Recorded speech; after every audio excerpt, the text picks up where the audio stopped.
Ngayong mainit ang panahon, ingat mga kapuso dahil pati mga sasakyan pwedeng magliyab. Tulad ng isang kotse sa EDSA kanina, ang sinapit ng driver sa pagtutok ni Dano Tingkungko. Dahil sa nagliyab na kotse, bumigat ang trapiko sa EDSA northbound lagpas ng Magallanes Interchange sa Makati City pasado alas 11 kaninang umaga. Walang ibang nadamay sa aksidente na unang nirespondehan ng gwardya ng isang kalapit na village. Tumakbo ako, then kinuha yung fire extinguisher. Kumuha ko ulit ng isang fire ex.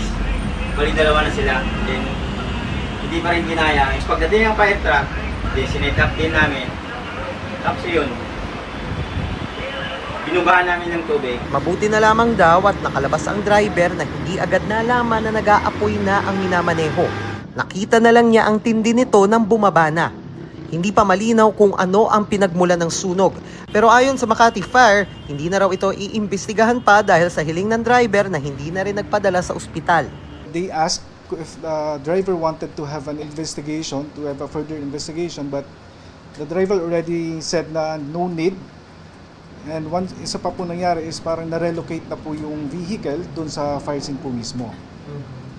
So the evidences will be considered as null and void. Sa investigation po namin, sir, we have this protocol na kailangan po dapat yung fire will be conducting this investigation. Dapat po, sir, yung involved na vehicle should be on the original spot.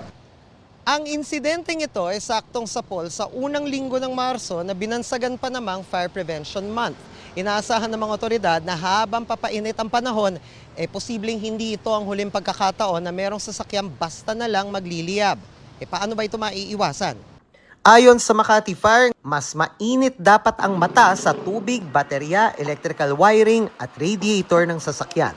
Commonly, ang nagkakaroon po ng issue sa batteries pag for example may mga grounded po tayo na wires na minsan po yung mga ibang mga equipment na nasa loob ng sasakyan, minsan possible may overloading, baka meron po tayong mga nilalagay doon na yung mga stereo or any amplifiers na yung that will cause overloading po sa ating sasakyan.